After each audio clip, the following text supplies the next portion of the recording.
Close the fucking door. They don't have a game tonight, but we all got basketball. Yo, we are live, and it is the Gauntlet Friday night, season 5. 5 of them things for that ass. I am Denzel Snipes, and to the right of me is JT, and right below him is Detroit Dom, and to the left of him is the Ravens aficionado himself, JJ Jenkins.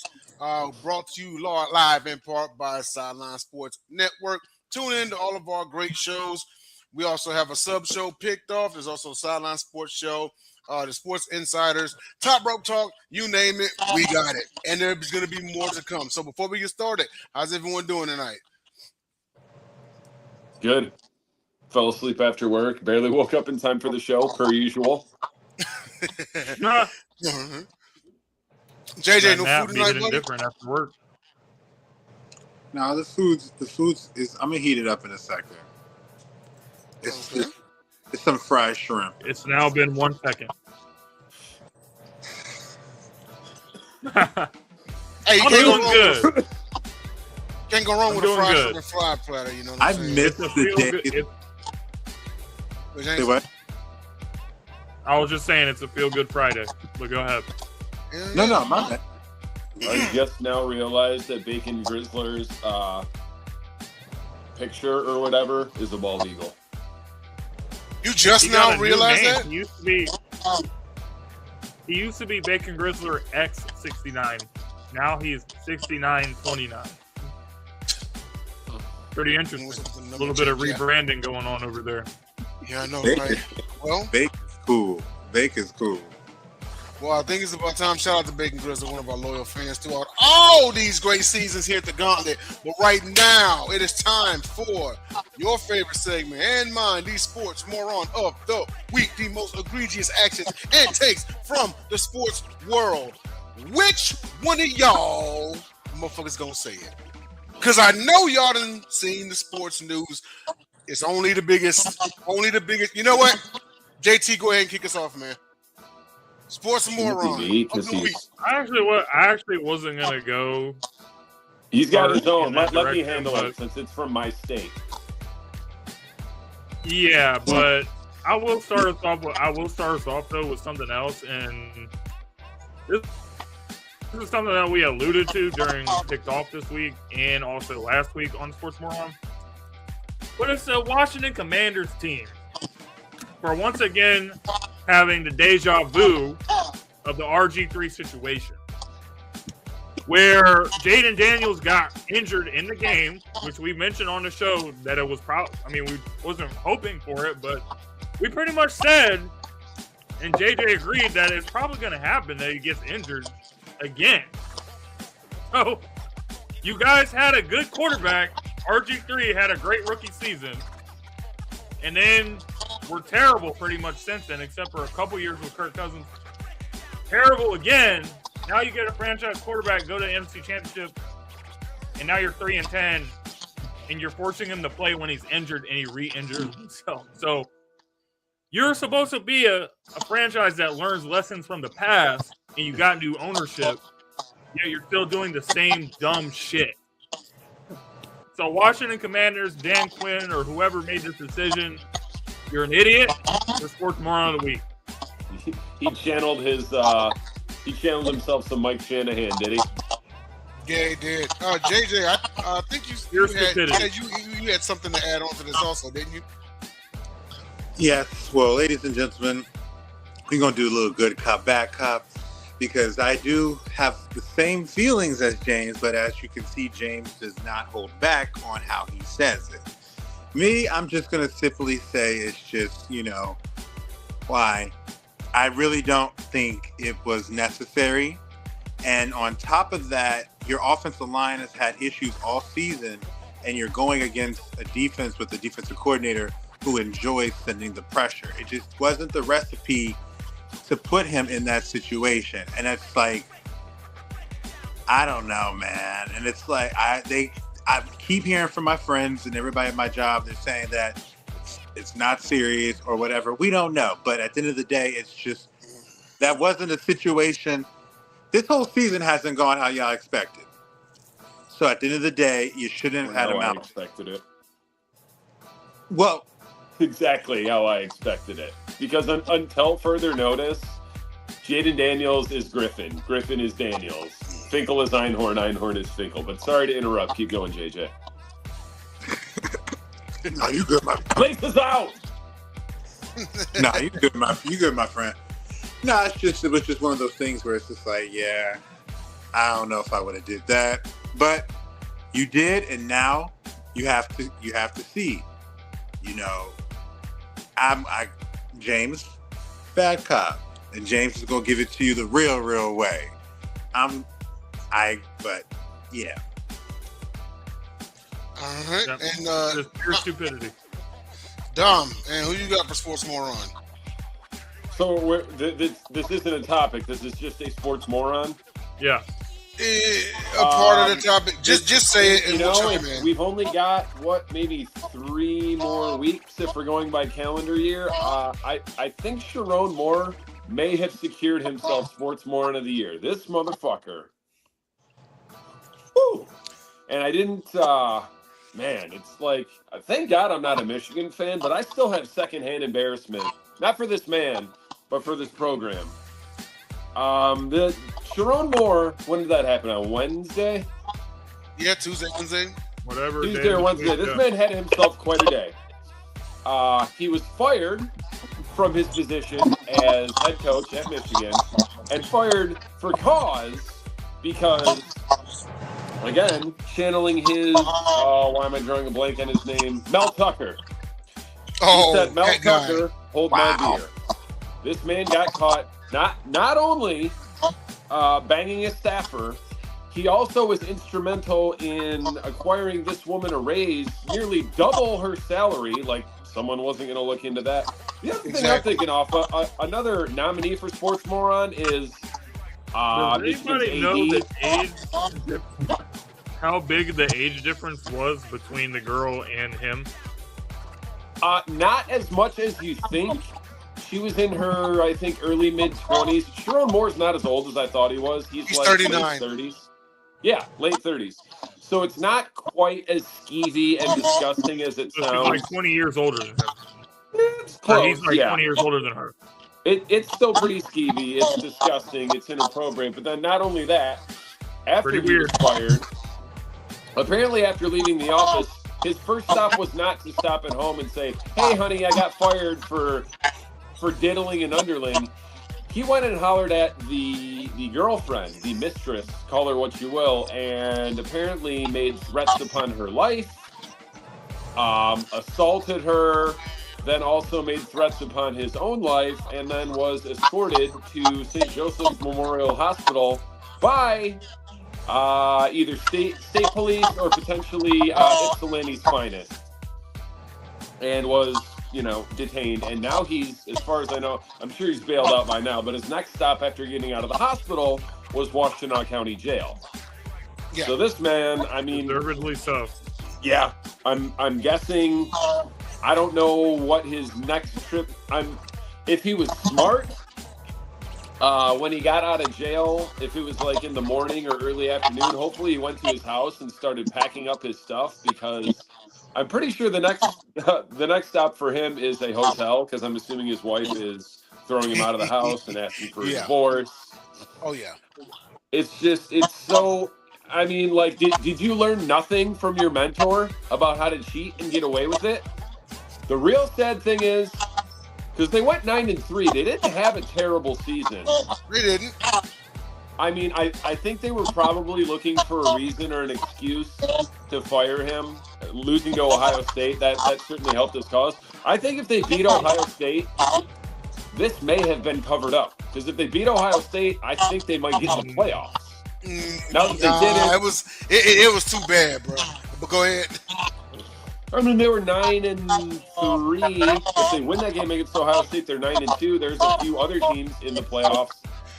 The only way that I could see them covering it up is if they were in the college football playoff as a 1 seed. Yeah, probably. That's the only way I can see them covering it. I don't think it matters what their record is. Some things is bigger than football. You're not going to cover up any situation like this. I mean, it wouldn't be the first time they covered up a cheating scandal, now would it? Granted, different kind of cheating. We're talking athletically rather than what are we calling that? So socially, interpersonal relationship wise. But yeah, I mean, the other side of the coin is it's kind of a blessing in disguise for Michigan fans because a lot of fans wanted him fired anyways, and now financially, because he was fired for cause, the buyout becomes either almost non-existent or the number went way down. Because when you get fired for cause, rather than just saying "fuck you, you're stuck at your job, we want you gone," his buyout was supposed to be like 50 or 60 million, and now it's somewhere between 0 and a lot less than that. So Michigan fans should be rejoicing, other than the embarrassment that Sharon Moore has brought upon their program. Yeah, I mean, this is the same guy that when Jim Harbaugh was suspended for like 4 games or something like that, of a few years back. He took over as interim head coach, and he's just the same man who was in tears in front of the camera wanting to thank Jim Harbaugh for an opportunity and everything like that. Jim Harbaugh takes the job in Los Angeles for the Chargers, and then he takes over. He slides right over into the head coaching spot from the offensive coordinator position. And you're there, 2 years? Like it literally was like yesterday, like that he was hired as the head coach. That's how fast this went. You know, it's like, damn, this dude was just hired as the head coach, and now he's got the. My first thought when this happened was, I was like, dude, this is. I was like, this is kind of Ime Udoka 2.0, but it wasn't nearly as bad as this, right? Because you figure, man, you get fired. That's one thing. Then you go to the woman's house and you communicate threats. The crazy part about it is typically in like a side chick situation, it's the side chick stitches. It wasn't even her. Apparently it was the DoorDasher. He DoorDashed her a plan B, and the DoorDasher recognized his name. He told the university. Get the fuck out of here. Dude, if he had not, now, just for the record, people, let me preface this by saying, I'm not condoning any of the infidelity or anything like that. But, strategically speaking, if he had never DoorDashed a plan B, this is not a conversation. You would be shocked how often I've lost track of the number of times I've DoorDashed a plan B. The first time I saw it on the list, I was like, "Are you?" But I mean, that's a much highly information sensitive scenario. But it's like I think most of us have all been to the CVS, the Walgreens, whatever, to pick up a plan B. It's kind of embarrassing. So it's like, yeah, let me spend this extra $6 and send the DoorDasher. They'll never know. And never once have I seen the hand it directly to customer. Right. Because JJ, I wanted to hand it to him and be like, here's some condoms on me. Do better next time. All right, JJ, what were you going to say?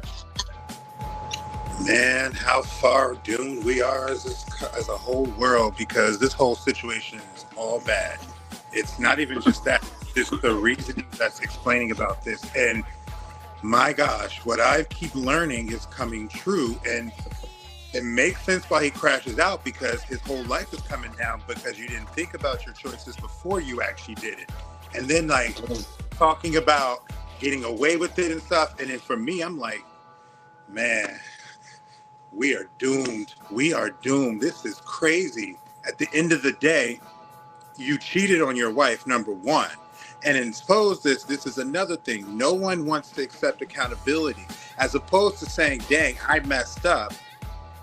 I would have done better. No, you get mad and lash out at her, but it's just another reminder, bruh. I'm sorry. It lets me know that, like, I don't care what anybody says, because I will say, I keep saying this every week to all of our viewers and everyone prefaces, this is just from how I see it. And I am someone that does believe and let my faith lead me. Man, Staten did his job today. He is working. He is all up in Sharon Moore. He is all up in the people around this situation. He's all up in Michigan because this man never thought he would be touched. And this man got touched, and now his world is crashing down. Yes, let Satan think that you could let them, if you believe, and I know some of our viewers do, you know it.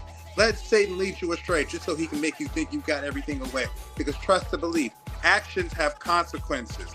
Whatever goes around comes around. You may not think it ever will happen at that day, but everything we do, you will eventually have to answer to. And if you don't think so, and this goes back to the last week when I'm talking about Mr. 50 Cent, our actions have consequences. When we think we're doing something and we're like, oh, we're going to get away with it, go ahead and think so.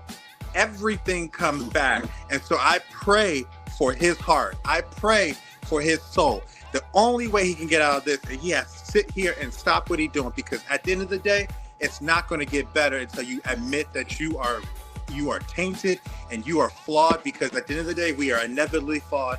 And from my personal opinion, I'm like, yo, this is crazy. Like, wasn't Sharon Moore pretty loud and proud about? I'm not quite finished yet, because at the end of the day, how many examples do we need?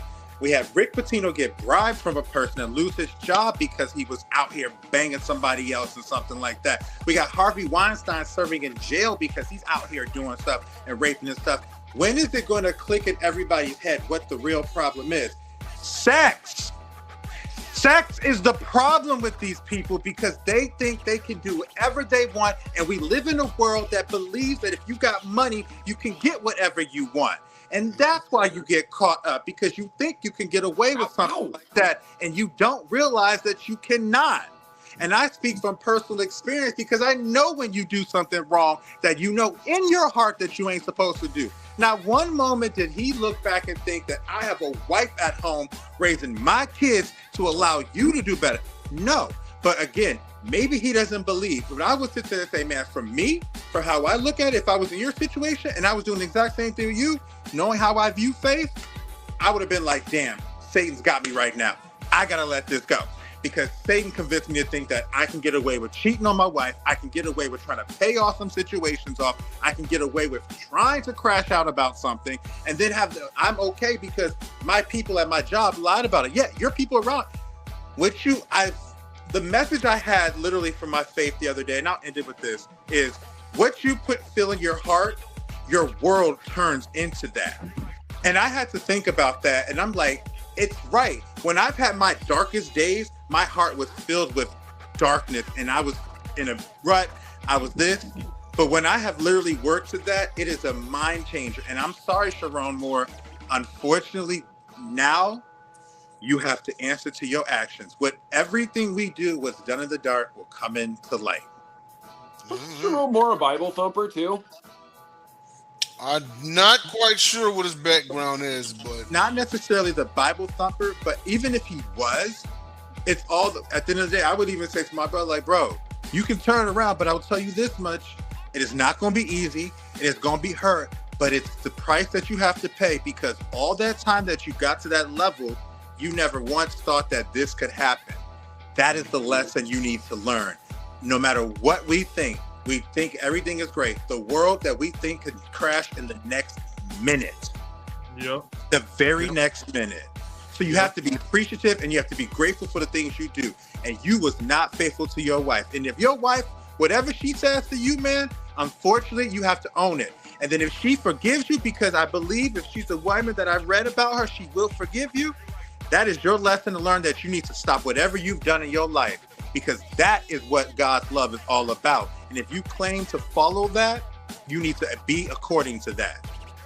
Point blank period. It's a little, I'll say this and we'll move on. In a situation like this, man, forgiveness is very, very, very, very hard, because in the grand scheme of things, not only did he embarrass himself, he embarrassed his family. Just imagine how his wife's feeling right now. You know what I mean? She's humiliated, you know? So that forgiveness might not come tonight. That forgiveness might not come next week. Hell, that may not even come 2 years from now. You know, I'm in line with what Dom said. If he's out of jail, he's chilling in a hotel somewhere. He ain't walking back in that house. You know, and this is national news. You know, it's one thing to, like, you know, have your significant other cheat on you, and I don't know, the local neighborhood might know. The whole sports world, the whole nation knows. This made news on media outlets that weren't sports. You know what I mean? So I can only imagine what she's going through. But no, all great takes from everybody, man. We're going to go ahead and move on to our Gauntlet grinders for NFL Week 14. Who was on their grind? Who kept their team in the ball game? Who won the ball game for their team? The best player, most outstanding player, however you want to do it. We'll start off with JT. What we got for your Gauntlet grinder for Week 14? Don't steal mine. I got back-to-back weeks. AFC Gauntlet grinder, Christian Benford. Again, scored a defensive touchdown against the Cincinnati Bengals. This time it was a pick six. Steelers game week before, I believe, was a fumble return for a touchdown. Mm-hmm. So whatever is going on with him, he's making plays for the Buffalo Bills defense at the time when they really need it, going into the playoffs. I like what Christian Benford's doing right now. So, do you think he's become superstitious about his pregame routine and he's repeating it now? Because I would. If he scores this coming week, then something's going on. I don't know. PPOY. I don't know. PPO. That's crazy. Who's your NFC? Man? I like what he's doing. I like what Christian Benford is doing. And in the NFC, I'm going to give it to Josh Jacobs. I didn't write down the stats or anything, but just from watching that game last week between the Chicago Bears and the Green Bay Packers, late in that game, there was one play where it was like a second and long or third and long, hands the ball to Josh Jacobs, and he runs through 3-4 tackles, runs the ball all the way down inside like the 15-yard line, setting up the first and goal. So that was big time stuff with Josh Jacobs in that game. So I'm gonna give it to Jacobs. Packers in control of the NFC North right now. All right. And Dom, who do you have for your Gauntlet grinders for Week 14? NFC, I've got Sam Darnold, 20 of 30, 249 yards, 3 touchdowns, 1 pick, in a victory for the Seahawks, trying to keep pace with the Rams, who unfortunately for them, unfortunately for them, lost to the Carolina Panthers.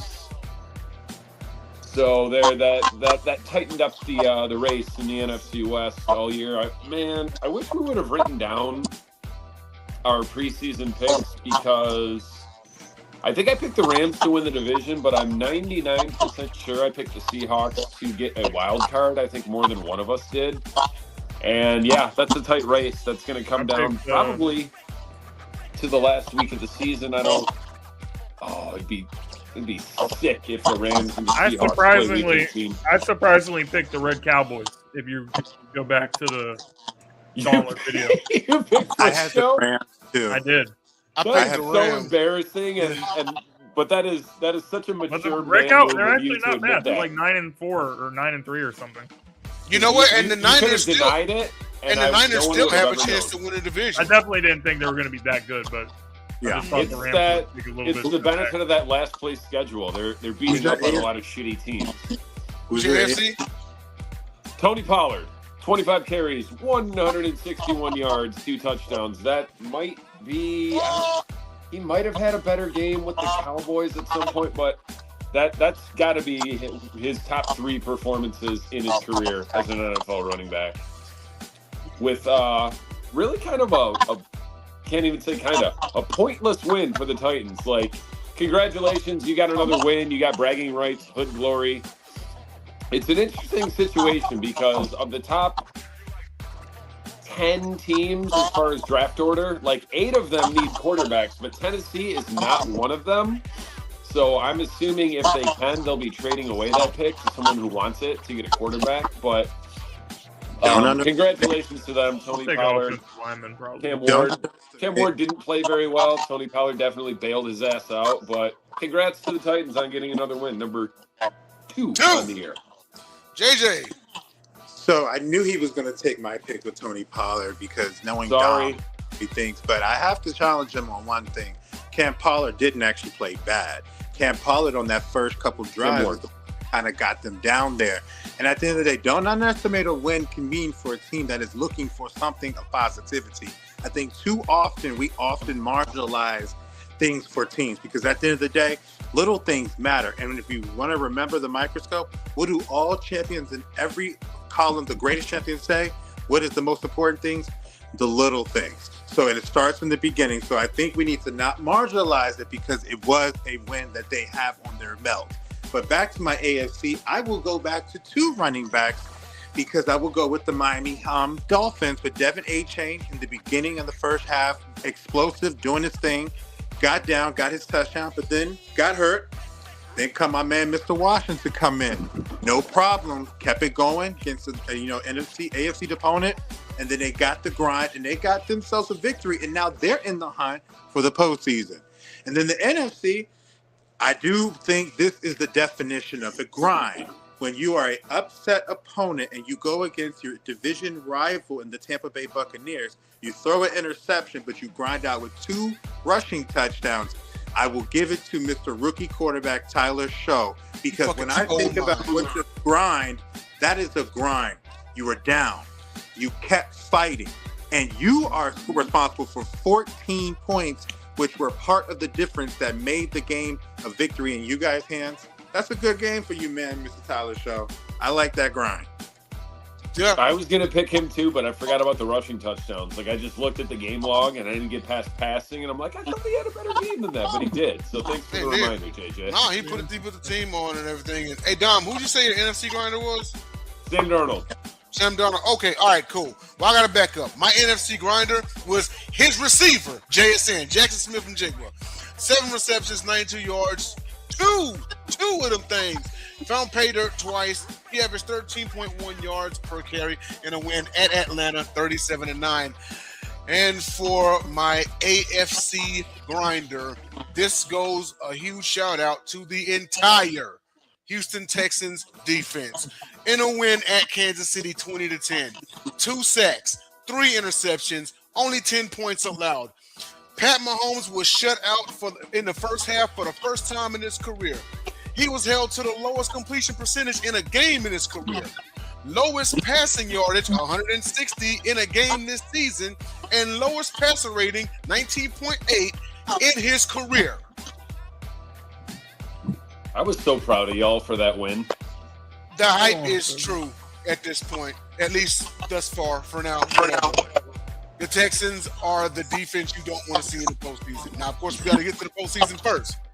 But you see what's been going on with this team. They ball hawk, they hit fast, they hit hard. Okay? They are coming with bad intention. This is a defense that has beaten 2 former most valuable players in the last 4 weeks and held them to 0 touchdown passes and 5 interceptions. Shout out to the H-Town defense. And when we're going to see which one of us knows ball. Back after this.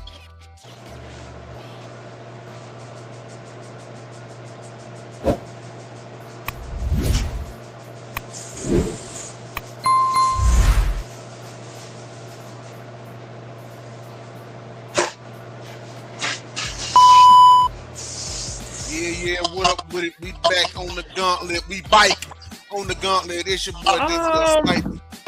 I actually think that the Chiefs were shut out in the first half of the Super Bowl, if I'm not mistaken.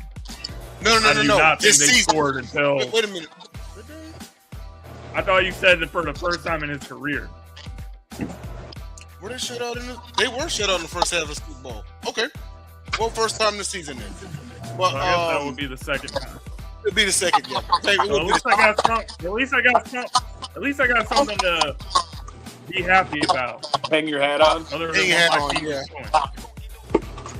All right, so this is the time of the show where we discuss who's going to know the most ball. So I got questions, and I want to see if you guys know the answer. So we're going to go through a few of them tonight. So starting with this, who has a higher career yards per carry? Minimum 750 at least 750 attempts. I can tell you the top 3.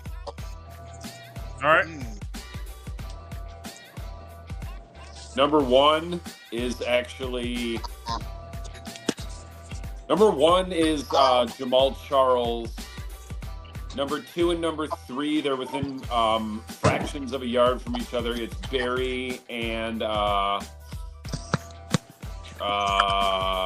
Jim Brown. And number 4 is Nick Chubb. And I think number 5 is Derrick Henry. About to say, Dom knows his yards per carry. That is his thing. That is Dom's thing. That's definitely my number or my stat. I'm not piggyback on it, but I do think I remember hearing something about Jamal Charles having the highest yards per carry. Yeah. I do remember hearing that. I think Nick Chubb has finally passed him in yards per carry. That's why I no longer qualify Jamal Charles. I don't know. They're right around there, but yeah, all 4 of those guys that I mentioned are over 5, and Derrick Henry is like 0.15 yards away from being 5 yards per carry. Part of me wanted to say Gale Sayers. Yeah, Gale Sayers is like 4.6, 4.7, I think. Wait, what was Barry's? Barry's 5 flat. Okay. Jamal. Yeah, I'm gonna go with Jamal. But since Dom said it first, he can take That's the final answer? Yeah. For all you guys? You guys are all incorrect. The correct answer was Michael Vick with 8.4 yards per carry. You curveball throwing motherfucker. He does have the requisite number of carries too. What a bastard. He didn't say running back. He did not say running back. He just said player, yeah. He didn't say running back. I didn't say running back or receiver. You son of a bitch. I got another one for you guys though. That's a nice one. That's a good Now my head's all fucked up. I'm not gonna get a single Who has one the right most the rest of the show. Who has the most career rushing attempts in NFL history? I want to say that it's Emmitt Smith.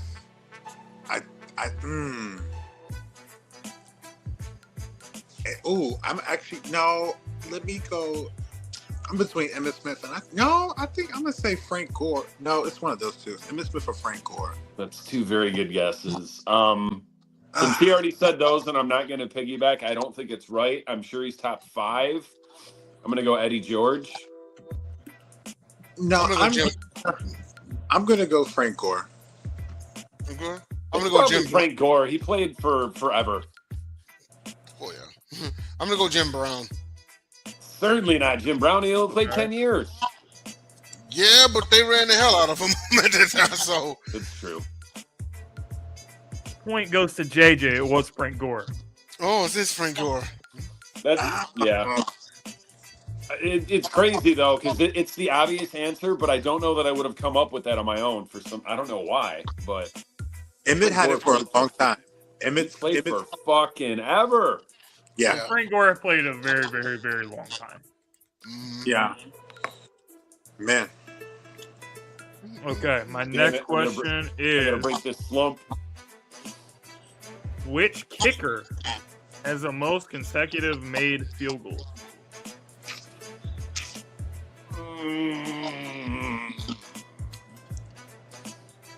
Damn it! I feel like it's not anyone that comes to mind right away. Oh wait, I think I might know. Gary Anderson.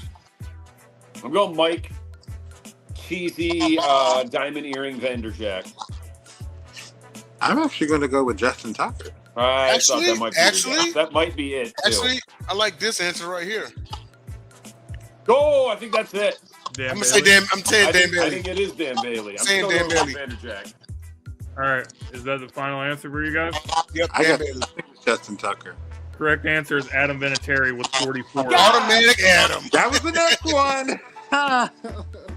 You guys were close Damn it, though. I like the guess tonight. All right, let's see what else we got here. That's cool. That makes sense. Freaking Adam Vinatieri. Yeah, it's like once you hear the answer, it seems obvious, but you wouldn't have come up with it on your own. I wasn't even thinking Adam Vinatieri. All right, how about this one? Who has the most career 1,000-yard receiving seasons? And extra point goes to somebody that can guess how many. The number? Yeah.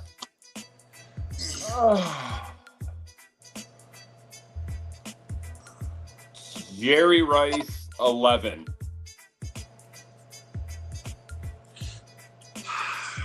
I want to. I definitely got to. I don't. Honestly, though, I already made my guess. I'm not going to change it. I actually don't think it's Jerry Rice, but I'm sticking with Jerry Rice, 11. I remember looking this stuff up, and I remember I'm tired. I'm torn between Jerry and Larry, and I think I'm going.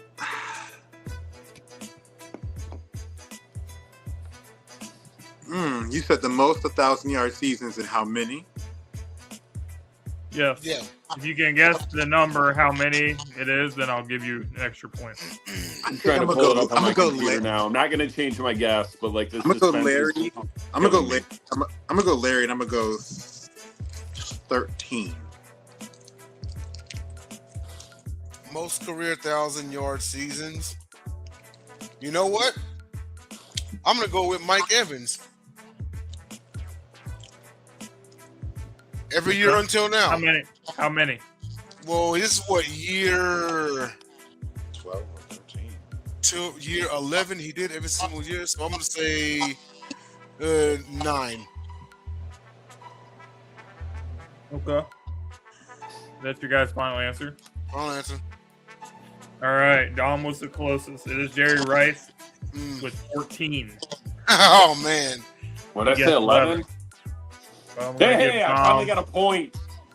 Give Dom 2 points for that one. Mm-hmm.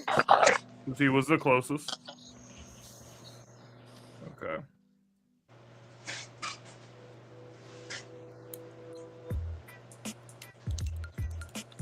Which NFL team scored the fewest points in an NFL season? You said what? Fewest points scored in an NFL season. Is this a 16-game season? I think so. Oh, fuck. I saw this not too long ago. Is it six? You said 16 games or no? I think so. Actually, no. It is 14 games. Oh, 76 Buccaneers. I was going to say them. Yeah, I swear to God that was my guess. They lost all their damn games. It got to be them. Oh. 14. I'm going Buccaneers as well. Although now I'm thinking it's wrong, but I'm not changing. All this not too long ago, and I can't remember. Yeah, I'm going to say the 76 Bucks. Inaugural year. Let me. The lowest points scored in the whole season. Yep.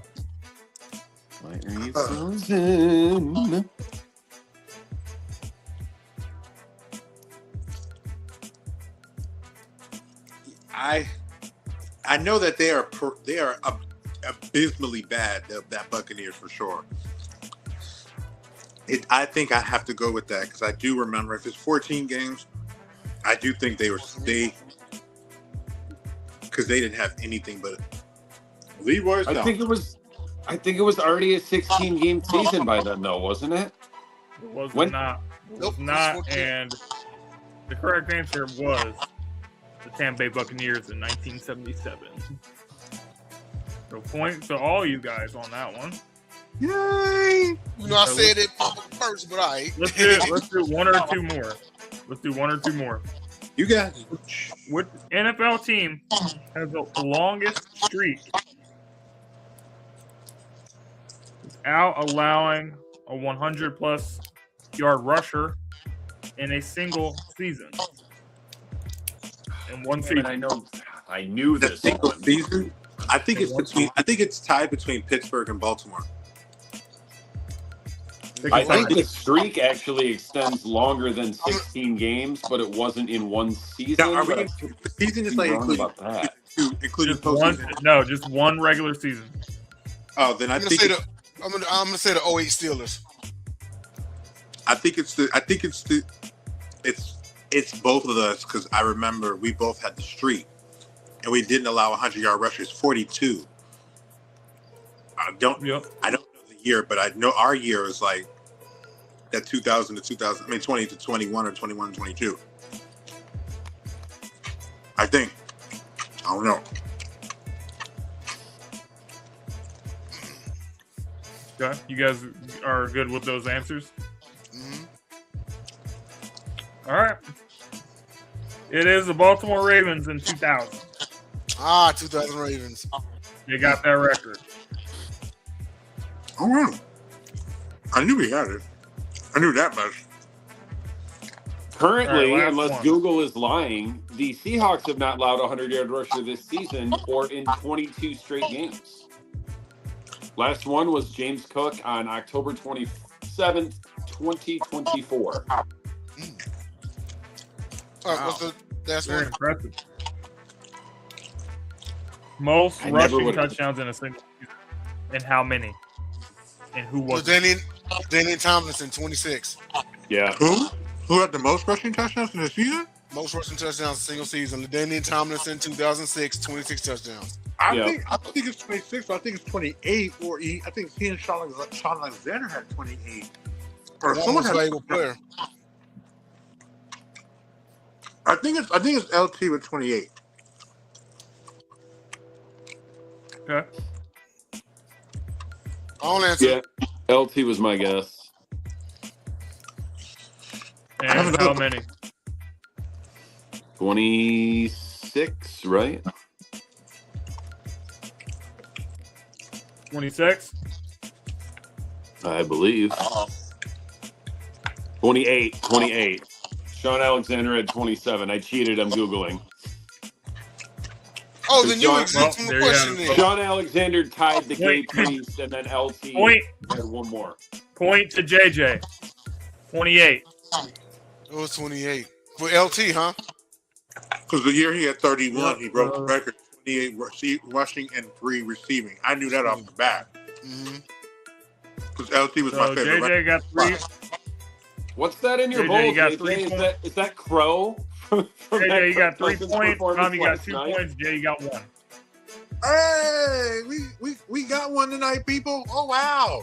JJ is currently dining on Crow JJ due got to the that W. Kirk Cousins performance last night. JJ, congratulations to JJ on this one. On Heathen.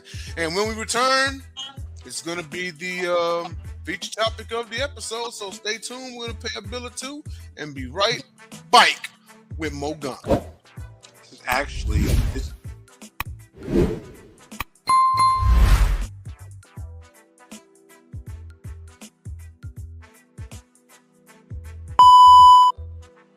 And we're back and we're live on the Gauntlet Friday night. I don't know, JJ. Oh, he has his shrimp bowl. Okay, cool.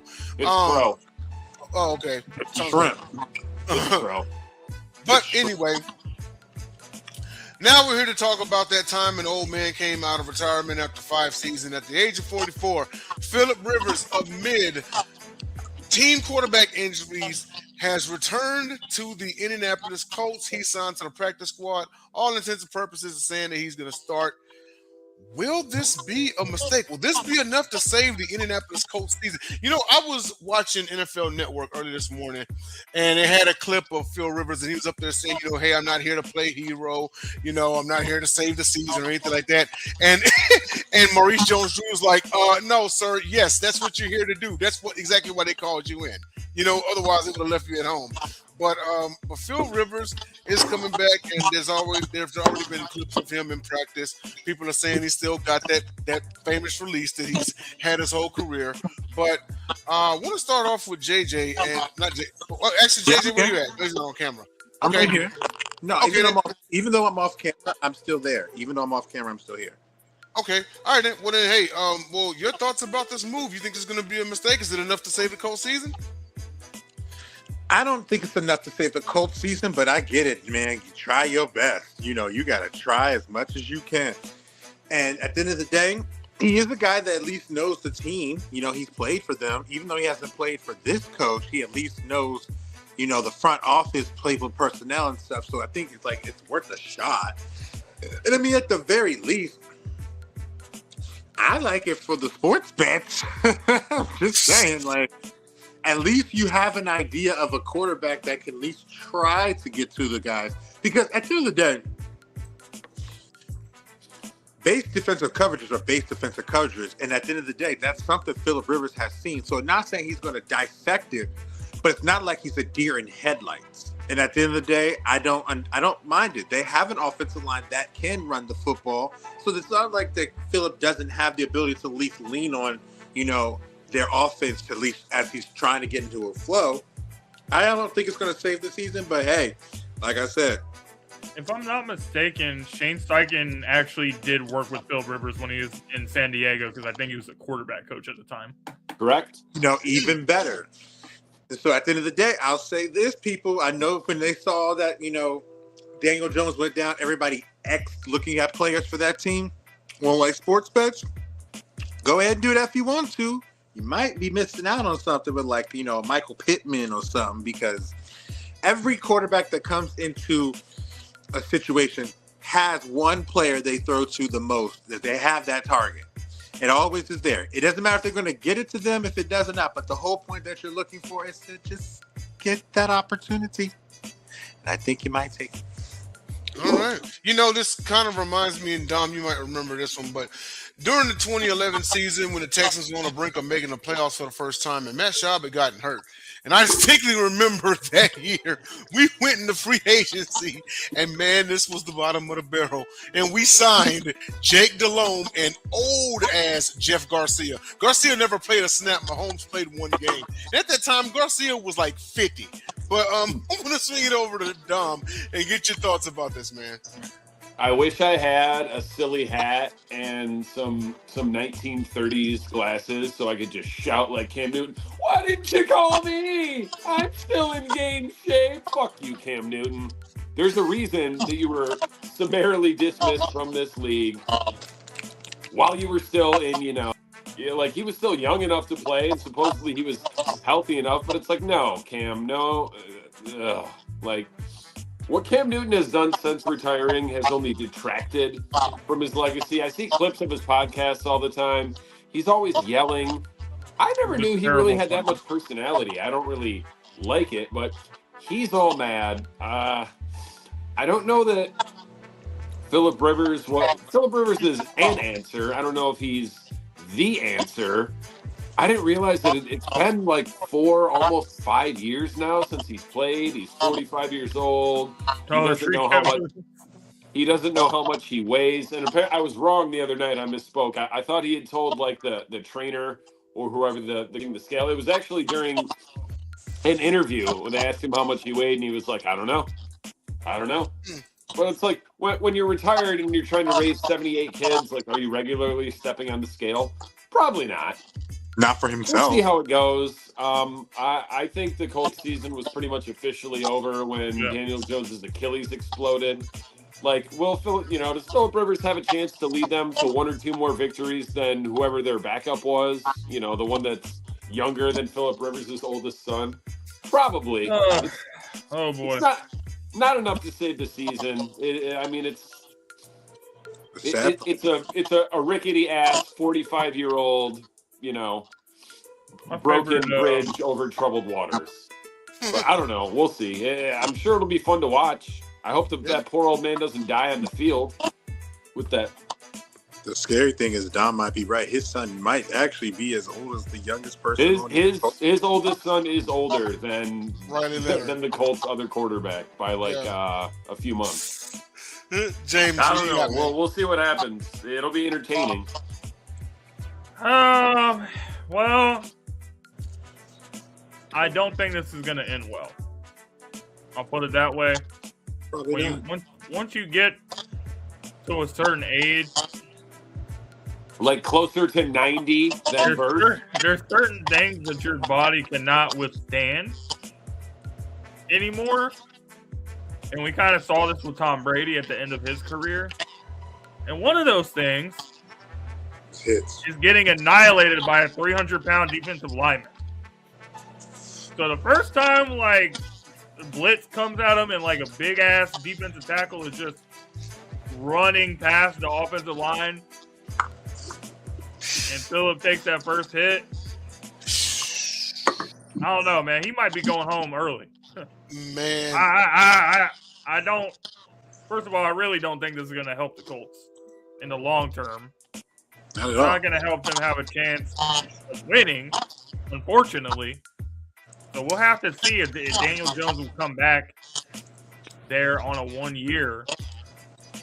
But at a certain age, I just don't think your body can handle this. If they do, I'm not wishing anything on Philip Rivers. I don't think it's going to end well. That's my take. if they do something and he does something strong, that's a movie made to be made. That's for sure. Yeah, you know, I saw a meme earlier today that said, "Bring Phil Rivers back to face the Hawks defense and the Texans defense is straight up elderly abuse," and it made me chuckle a little bit. But with that, yeah, I'm actually afraid for his life now. But with that being said, we'll move on to our non-sports topic. And yes, we're back on the music tip. So, construct your dream concert. You paid a ticket to see the best of the best. One hip-hop group, one hip-hop solo artist, one R&B group, one R&B artist, all in one concert, 4 entities. JJ, you there? Yeah, I'm there. Y'all go ahead, though. I'm texting my mom real quick, but y'all go ahead. Okay, then. Hey, Dom, where you at, man? Yeah, where you at, Dom? You taking a piss? Coming. Okay. It's gonna make me hungry watching me. I had to reheat some food. Okay, then. Hey, did you get the non-sports topic? Did you hear it? Yes, I got it. Okay. Well, it's on you, buddy. What you got? ICP is not allowed. No, I spared all of y'all from any Detroit artists because I didn't want to have to explain myself. Even though, other than Jay, I've forgotten more about hip hop and R&B than either one of y'all ever knew. Actually, just James, because I know JJ knows his music. So, solo rapper, I couldn't really pick. I didn't feel super confident about picking one, so I just kind of bitched out and went Tupac. Rap group, I could have easily picked Wu-Tang, but okay. Just because, like, you get all the hot boys, and chances are, anytime you see a group, you'll see a solo. You know, you might get one or two Lil Wayne solo songs, a couple Juvenile solo songs, some hot boy shit, some BG shit. R&B artist, I went Aaliyah because she's near and dear to my heart, and R&B group took it way back and went Isley Brothers. Woo! So let me see here. It's like we're the Isley Brothers. Okay, all right, not bad at all. JJ, well, what do you got, man?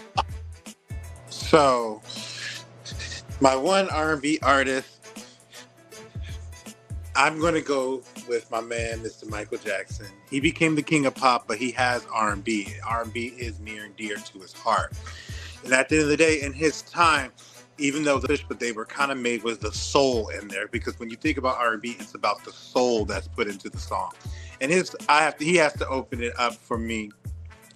But I also I kind of want to cheat a little bit because I want to put Jasmine Sullivan with him because I love her too. And I've been to her concert, and her concert is the best concert I've ever been to in my life. R&B group, is there a question? I'm obviously putting my girl's Destiny's Child up in there because at the end of the day, I love them. I love everything about them. You know, at the end of the day, that's my peoples. The hip hop solo artist, I gotta give it to, hip hop solo. I got it, but I'm gonna give it to Missy. That's my hip hop girl. That's my hip hop. She's rap, but she's hip hop too. And everything Missy's put out, I dance to. I get down with the get down. So I got to give it to her. And then hip hop group. Oh. Are we encompassing rap with this or just because? Rap and hip hop are the same thing. Yeah. Right. So if we're doing rap and hip hop, we're going to have to go with the Hot Boys. That's my boys. That's my boys. If I'm at a club, I need Juvie to get on the track. I just need him to get on the track, and he needs to do the Live from the 99, and let's get it going. That's all right. That's gonna make we're gonna tear the house down with that one because we all gonna be out there, but we gonna go. All right. Well, let's see. We're a hip hop group. I'm gonna go with my favorite hip hop group of all time, Bone Thugs and Harmony. I have gone and seen them live, and it was a great time. So I'm gonna have to put them in there. In my honest opinion, the most talented group that's ever lived, because not only can they rap fast, but they can legitimately sing as well.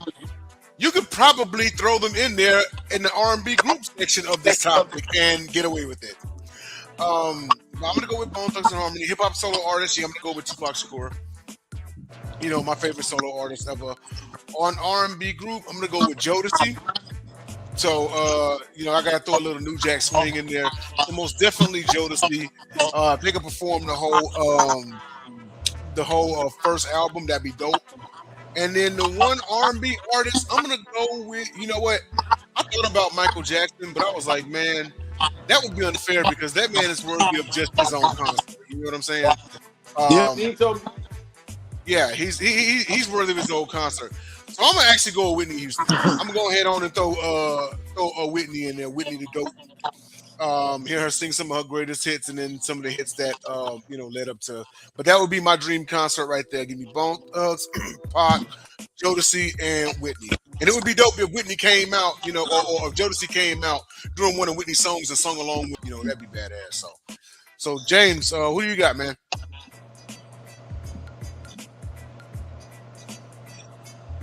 Hip hop group.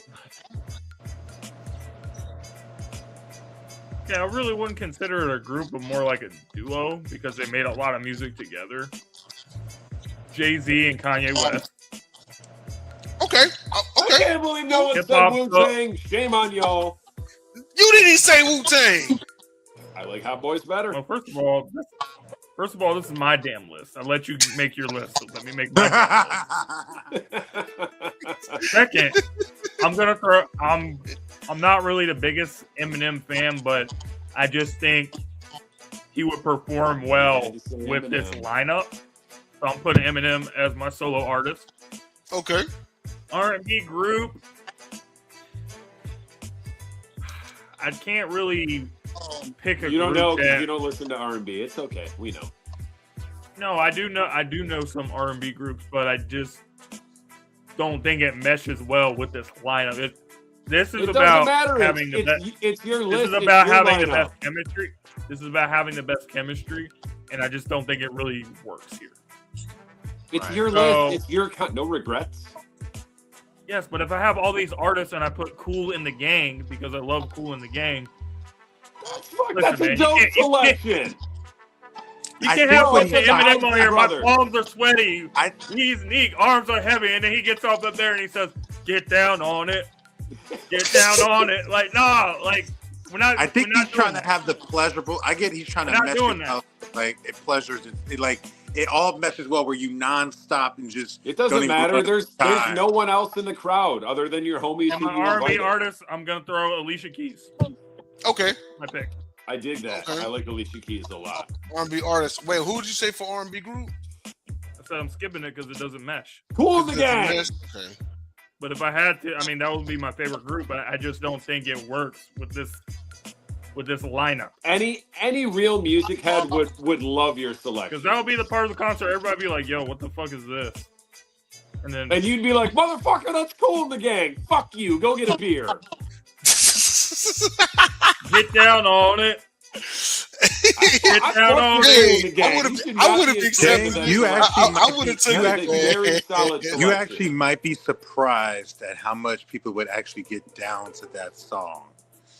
I know. Because a lot of us would, even if that's the thing, it's not even. It's just the generation. Because at the end of the day, if you with your peoples, they know that song. Let's get there to do a Soul Train line. I actually heard that song playing one time when I was watching an NFL game. You know how they play music when they're going out to the commercials. Somebody scored a touchdown. They started playing Kool in the Gang, and I was like, "Yo, A lot of those stadiums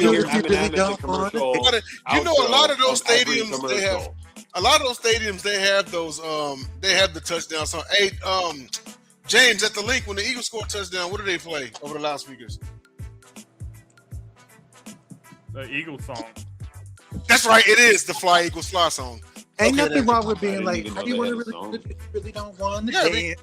Every season's got a touchdown song. Eagles just have to back up on the wall. Tell me how you really want to do it if you really won't take a chance by standing. Are you kidding me? Let's go. I'm ready for that. Yeah. And even if like they don't know it, like even if it's like too young of a generation that they would like someone who's like 21 years old right now, like they be drinking and they hear something with a beat and be like, hey, and is drinking and shit. But is Pete Rock and CL Smooth considered R&B? No, it's hip hop. It's more like hip hop. They're hip hop, yeah. I don't know, man, but the song They Reminisce Over You, when he says like 5 kids at 21, I'm like, damn. Oh yeah.